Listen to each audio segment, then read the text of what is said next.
हाँ जी, चलिए अब डिस्कस कर लेते हैं हम प्लानिंग चैप्टर को। प्लानिंग मैंने कोशिश की है कि प्लानिंग चैप्टर को मैं आप लोगों को 10 से लेकर 15 मिनट में मैं आप लोगों को एक रिवीजन करवा सकूं। तो ऐसे जितने भी छात्र हैं जिनका अच्छी तैयारी है, बहुत अच्छी तैयारी में वो लोग हैं, तो उनकी अच्छी तरीके से रिवीजन हो जाएगी इस चैप्टर की।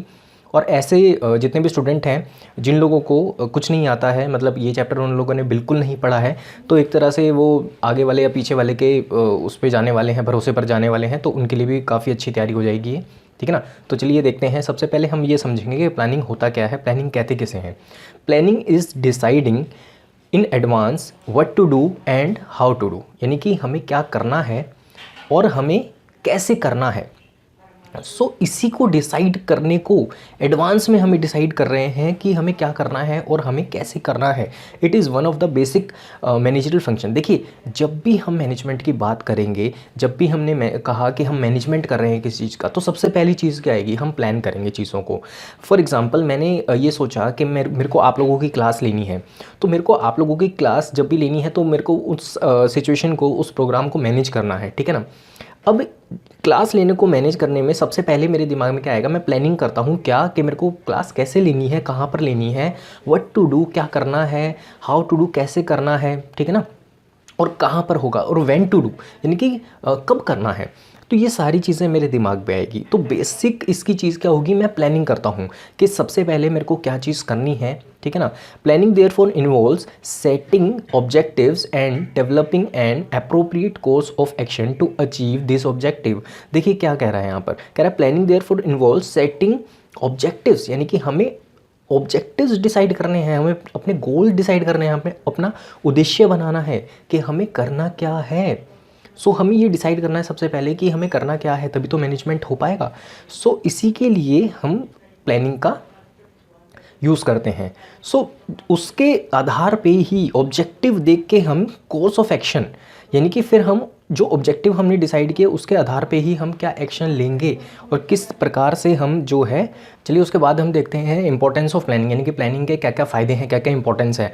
सबसे पहला आ जाता है प्रोवाइड्स डायरेक्शन, यानी कि हमें एक डायरेक्शन मिल जाती है कि हमें किस दिशा में जाना है, किस प्रकार से हमें काम को करना है। उसके बाद बोलता है रिड्यूस रिस्क ऑफ अनसर्टेनिटी। देखिए, क्योंकि बिजनेस के अंदर कहा जाता है हर चीज़ अनसर्टेन है। अगर मैं अपनी क्लास की बात करूँ, मैंने डिसाइड किया कि मेरे को क्लास लेनी है, तो उस क्लास में काफ़ी सारी अनसर्टेनिटीज़ हैं। हो सकता है नेट ना चले, ठीक है, तो मैं इसके लिए क्या करूँगा, मैं प्लानिंग के ज़रिए काम करूँगा और मैं कोशिश करूँगा कि मैं इसका ऑल्टरनेटिव पहले से ही मौजूद रखूँ, है ना। हो सकता है कि मैं 2-3 अलग अलग कंपनीज़ के डोंगल लेकर या नेटवर्क्स लेकर क्लास को स्टार्ट करूँ, सो दैट अगर मेरा एक फ्लॉप हो जाए तो दूसरा वहाँ पर काम में आ सके। उसके बाद कहता है reduce overlapping and wasteful activities, यानी कि जितनी भी वेस्टफुल एक्टिविटीज़ है उसको हटा देने का काम प्लानिंग करती है। भाई जो चीज़ हमें इररेलेवेंट लगती है, जिसका हमें लगता है कि इसका ज़्यादा उपयोग नहीं होगा, इसका ज़्यादा यूज़ नहीं होगा, तो हम उसको क्या कर सकते हैं, हम उसको साइड में रख सकते हैं ना। ये सारी चीज़ें प्लानिंग करता है। प्लानिंग और क्या करता है, प्रमोट्स इनोवेटिव आइडियाज़, यानी कि नए नए आइडियाज़। जब हम बैठते हैं, फॉर एग्जांपल 4 फ्रेंड्स हैं, आप लोगों ने डिसाइड किया कि चलिए अब छुट्टियां हो गई हैं तो हमें कहीं पर घूमने जाना है। आप लोग डिसाइड करेंगे और आप लोग सबसे पहला काम क्या करेंगे, आप लोग प्लान करेंगे कि हमें कहाँ पर जाना है, प्लेस आप डिसाइड करेंगे, ठीक है, आप बजट डिसाइड करेंगे, आप काफ़ी सारी चीज़ें माइंड में सोचेंगे। तो क्या होगा, सबके दिमाग में अलग अलग आइडियाज़ जनरेट होंगे कि एक बोलेगा हमें यहाँ जाना चाहिए, एक बोलेगा हमें वहाँ जाना चाहिए, तो सबके दिमाग में अलग अलग आइडियाज़ जो हैं वो जनरेट होंगे। तो ये भी कैसे हुआ, प्लानिंग के बदौलत ही हुआ। उसके बाद देखते हैं फैसिलिटेट्स डिसीजन मेकिंग, यानी कि डिसीजन मेकिंग हमें एक अच्छे डिसीजन पे, हमें एक अच्छे प्लान पे, हमें एक अच्छे कोर्स ऑफ एक्शन पे आने में मदद करता है। उसके बाद कहता है एस्टेब्लिशेस स्टैंडर्ड फॉर कंट्रोलिंग, यानी कि कंट्रोलिंग के लिए हमारे पास स्टैंडर्ड्स जो है वो मेंटेन कर देता है। चलिए उसके बाद देखते हैं यहाँ पर फीचर्स ऑफ प्लानिंग और लिमिटेशंस ऑफ प्लानिंग। देखिए फीचर्स ऑफ प्लानिंग में क्या आएगा, focus on the achieving objectives, यानी कि हमारे जो ऑब्जेक्टिव हैं जो हमने निर्धारित किए हैं कि हमें यहाँ पर पहुँचना है, हमारे जो गोल्स हैं उनको अचीव करने में हमारी सहायता करता है। उसके बाद कहता है प्राइमरी फंक्शन ऑफ मैनेजमेंट। ये तो हम सब जानते हैं कि जो मैनेजमेंट है उसका सबसे प्राइमरी फंक्शन है, यानी कि सबसे पहला फंक्शन है, सबसे फर्स्ट स्टेप है कि हम क्या करेंगे, प्लान करेंगे ना चीज़ों को। उसके बाद कहता है प्लानिंग इज़ परसुएसिव, यानी कि कॉन्टिन्यूस है, परसुएसिव है, कभी ना रुकने वाला एक फंक्शन है मैनेजमेंट का, ठीक है ना। निरंतर चलने वाली प्रक्रिया है, यानी कि हमेशा चलता रहेगा, कभी नहीं रुकेगा। उसके बाद कहता है फ्यूचरिस्टिक है, यानी कि प्लान जो भी हम करते हैं, हम पास्ट के लिए प्लान नहीं करते, हम क्या करते हैं, फ्यूचर में आने वाली जितने भी हमारे प्रोजेक्ट्स हैं, जितनी भी हमारी चीज़ें हैं, उसके लिए स्ट्रेटजीज बनाते हैं, उसके लिए प्लानिंग करते हैं। उसके बाद कहते हैं इन्वॉल्व्स डिसीजन मेकिंग, यानी कि डिसीजन मेकिंग लेने में, अभी मैंने बताया आपको, डिसीजन मेकिंग करने में हमारी सहायता करता है। It is a mental exercise, यानी कि ये पूरी तरीके से क्या है, एक मेंटल एक्सरसाइज है, फिजिकल एक्सरसाइज नहीं है। मेंटली हम चीज़ों को समझते हैं और डिसीजंस लेते हैं। उसके बाद लिमिटेशंस क्या है, देखिए जो लिमिटेशंस है ना प्लानिंग की, वो हमेशा लिमिटेशंस नहीं रहती हैं, बट कुछ केसेस ऐसे हो जाते हैं कि ये जो लिमिटेशंस हैं ये सामने आ जाती हैं। जैसे कि प्लानिंग लीड्स टू रिजिडिटी, यानी कि एक रिजिड फंक्शन है। कभी कभार ऐसा होता है आपने चीज़ों को प्लान कर लिया और अब आगे जाकर जिस आप पाथ पर चल रहे हैं, जिस आप रास्ते पर चल रहे हैं, वहाँ पर बहुत सारी क्या आ रही है, दुविधाएं आ रही है। आपका मन हो रहा है कि चेंज कर देते हैं इसको, इस आइडियाज़ को चेंज कर देते हैं। फॉर एग्जांपल आपने डिसाइड किया कि चलो कहीं पर गोवा टूर पर चलते हैं, फिर आपने डिसाइड किया वहाँ पर तो लॉकडाउन लग गया है या फिर कोई भी ऐसी स्थिति हो गई है, तो अब आपने डिसाइड कर लिया है। अब क्या होगा, अगर आप पीछे हटते हैं तो बहुत सारा लॉस आपके सामने आपका इंतज़ार कर रहा है, ठीक है ना, बहुत सारे लॉस आपको झेलने पड़ जाएंगे। तो ऐसी सिचुएशन जब भी आ जाती है तो कहते हैं कि प्लानिंग बहुत रिजिड है, यानी कि आपका कभी कभार ये रिजिड भी हो जाता है, इसको चेंज करना मुश्किल हो जाता है। उसके बाद कहता है रिड्यूसेस क्रिएटिविटी, यानी कि क्रिएटिविटी को कम कर देता है। अब आप सोचेंगे क्रिएटिविटी को कैसे कम कर रहा है, हमने पहले तो पढ़ा था कि क्रिएटिविटी को, नए आइडियाज़ को बढ़ावा दे रहा है, अब यहाँ पर कम कैसे कर रहा है। प्लानिंग जो होती है वो कौन करता है, टॉप लेवल मैनेजमेंट का काम होता है। सो जितने भी लोअर लेवल मैनेजमेंट वाले होते हैं, कहीं ना कहीं उनकी जो स्किल्स हैं, उनके जो आइडियाज़ हैं, वो कहीं ना कहीं दब जाते हैं। तो उस केस में ये बोल रहा है कि रिड्यूसेस क्रिएटिविटी, क्रिएटिविटी को रिड्यूस कर देता है। तीसरा हमारा क्या है लिमिटेशन, इन्वॉल्व्स ह्यूज कॉस्ट, यानी कि कॉस्ट लग जाती है कभी कभार। अच्छा आप सोच के देखिए, यहाँ तो आप 4 फ्रेंड्स थे, आप लोगों ने डिसाइड कर लिया कि भाई हम एक रूम में बैठ के डिसाइड कर लिया कि हम कहाँ जाने वाले हैं, है ना। अब अगर सोच के देखिए बहुत बड़ी कंपनी है और बहुत बड़ा डिसीजन लेना है, और उस केस में हमें कितने सारे शेयर होल्डर्स को वहाँ पर बुलाना पड़ेगा, कितने सारे जितने भी डायरेक्टर्स हैं कंपनी के उनको कॉल करना पड़ेगा। अब एक कहीं किसी और स्टेट में बैठे हैं, किसी और स्टेट में बैठे हैं, तो सारा का सारा बर्डन कंपनी पर आ जाता है, ठीक है ना। तो कभी कभार कॉस्ट भी इनकर्ड हो जाती है। उसके बाद कहता है it is time consuming process है। हम सब जानते हैं कि एक्शन जो अगर लेने में देरी हो गई तो वहाँ पर एक तरह से कहते हैं कि जो देरी है वो भी कभी कभार नुकसानदायक हो जाती है। कैसे, सोचते ही रह गए, प्लान करते ही रह गए, और जब एक्शन करने का टाइम था तो हमने एक्शन लिया नहीं, तो यहाँ पर भी ये इसका लिमिटेशन बन जाती है। Does not work in a dynamic environment, यानी कि एक डायनेमिक इन्वायरमेंट में कभी कभार ऐसा होता है कि डायनेमिक इन्वायरमेंट में ये जो है सफल नहीं हो पाता है, काम नहीं कर पाता है। उसके बाद does not guarantee success, planning का मतलब ये नहीं है कि बहुत सारे बिजनेस तो देखिए ऐसे ऐसे होते हैं, उन्होंने प्लानिंग बहुत शानदार की होती है, कई नए प्रोडक्ट लॉन्च करने होते हैं, बड़ी बड़ी कंपनीज ऐसी होती हैं उनको बहुत बड़े बड़े प्रोडक्ट्स जो हैं वो लॉन्च करने होते हैं, बट क्या होता है जब वो प्रोडक्ट लॉन्च होता है तो फेल हो जाता है। क्या बड़ी कंपनी नहीं थी, क्या बड़े प्लान्स नहीं थे उनके, थे, अच्छी प्लानिंग नहीं थी। सबसे हाई लेवल के, पूरी अगर संसार में कहें, पूरे वर्ल्ड में कहें, सबसे हाई लेवल के, हाई क्लास के स्पेशलिस्ट जो थे, मैनेजर्स जो थे, वो उनके पास थे, बट फिर भी क्या हुआ, उनकी प्लानिंग जो है वो फेल हो गई। तो ऐसा भी देखने को मिलता है। उसके बाद आ जाते हैं प्लानिंग प्रोसेस।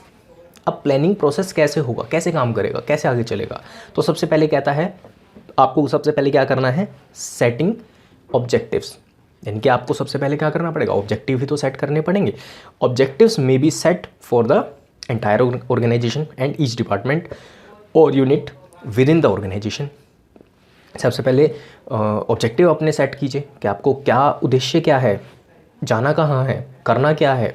सो ये प्लानिंग का पहला प्रोसेस है। उसके बाद कहता है डेवलपिंग प्रीमाइसेस, यानी कि एक आधारशिला बनानी है आपको, एक बेस बनाना है आपको कि प्लानिंग तो हमने ये तो डिसाइड कर लिया कि ऑब्जेक्टिव्स क्या हैं हमारे पास। अब उसके बाद हमने क्या डिसाइड करना है कि कौन कौन सी चीज़ें जो हैं वो बेस बना के चल रही हैं, सो दैट फ्यूचर में कोई भी अनसर्टेनिटी आए हम उनसे निपट सकें। उसके बाद क्या कहता है, identifying alternative course of action. अभी मैंने आपको एग्जांपल दिया था कि अगर मैं ऑनलाइन क्लासेस ले रहा हूँ और अचानक से ऐसा हो गया कि नेटवर्क चलना बंद हो गया, नेटवर्क नहीं आया, ठीक है ना, इंटरनेट चलना बंद हो गया, सो मेरे पास क्या क्या ऑल्टरनेटिव हैं, मैं उस क्या क्लास कैंसिल हो जाएगी या फिर मेरे पास और दूसरे ऑप्शंस हैं जिससे कि मैं अपनी क्लास कैंसिल होने से बचा लूँगा और क्लास ऐसे ही चलती रहेगी, है ना।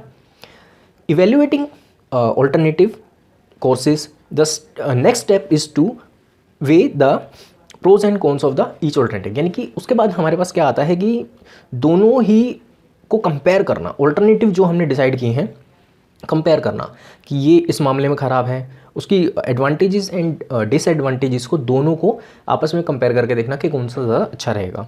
फॉर एग्जांपल जैसे कि आप फ़ोन लेने जाते हैं मार्केट में, ठीक है ना, सो आप 2 फ़ोन अच्छे लग रहे हैं या 3 फ़ोन अच्छे लग रहे हैं, तो बड़ा मुश्किल हो जाता है इस सिचुएशन में। तो आप डिसाइड कैसे करेंगे, आप कैसे डिसाइड करेंगे कि कौन सा फ़ोन हमने लेना है। तो आप क्या करेंगे, आप सबके जो नेगेटिव पॉइंट्स हैं और सबके जो पॉजिटिव पॉइंट्स हैं आप उसको आपस में कंपेयर करेंगे और जो उससे रिज़ल्ट निकलेगा फिर आप वो फ़ोन ले लेंगे, है ना। उसके बाद चलिए देखते हैं सेलेक्टिंग एन ऑल्टरनेटिव। उसके बाद हमें ऑल्टरनेटिव जो हमने इवेल्युएट किए थे उसके बाद हमें सेलेक्ट करना है कि कौन सा हमारे लिए बेस्ट रहेगा। इम्प्लीमेंट द प्लान, उसके बाद जो भी हमने प्लान बनाया है उसको इम्प्लीमेंट करने की बारी आ जाती है। फॉलो अप एक्शन, हमें मॉनिटर भी करना है कि हमारा जो काम है, हमने जो डिसाइड किया है, हमारे जो प्लान्स हैं वो हमारे ऑब्जेक्टिव्स को अचीव करने में सहायता देंगे भी या नहीं देंगे, या फिर जो हमारे प्लान्स हैं वो हमारी पॉलिसीज़ के अकॉर्डिंग, हमारी जो भी प्लानिंग की गई थी उसके अकॉर्डिंग चल भी रहे हैं या फिर नहीं चल रहे हैं। उसके बाद आ जाती है टाइप्स ऑफ प्लान्स, बहुत इंपॉर्टेंट है। टाइप्स ऑफ प्लान में सबसे 2 प्लान होते हैं, स्टैंडिंग, सिंगल यूज़ प्लान। सो सबसे पहले हम ये देखेंगे स्टैंडिंग प्लान किसे कहते हैं।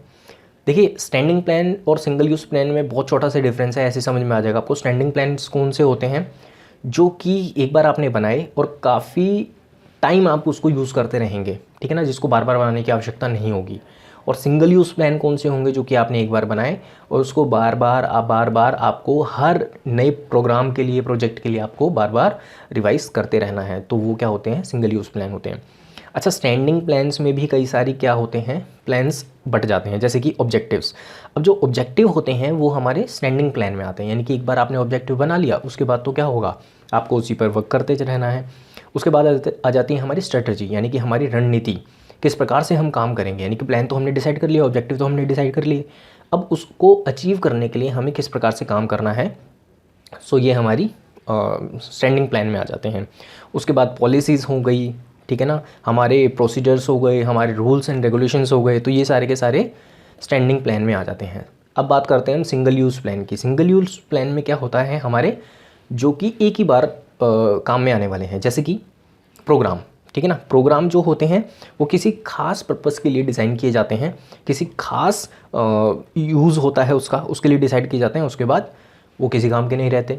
इसी प्रकार से बजट है, आपको पता है हर साल बनाया जाता है और हर सिचुएशन में क्वार्टरली भी बना सकते हैं, डिपेंड करता है अलग अलग सिचुएशन और अलग अलग यूज़ कैसा है हमारा, उस हिसाब से हम बजट को बना सकते हैं, बना लेते हैं, ठीक है ना। सो ये तो था आपका चैप्टर प्लानिंग। आई होप काफ़ी कोई भी डाउट नहीं है आप लोगों को, कोई भी डाउट है तो आप लोग बता दीजिए मुझे। सो चलिए अब आगे बढ़ते हैं।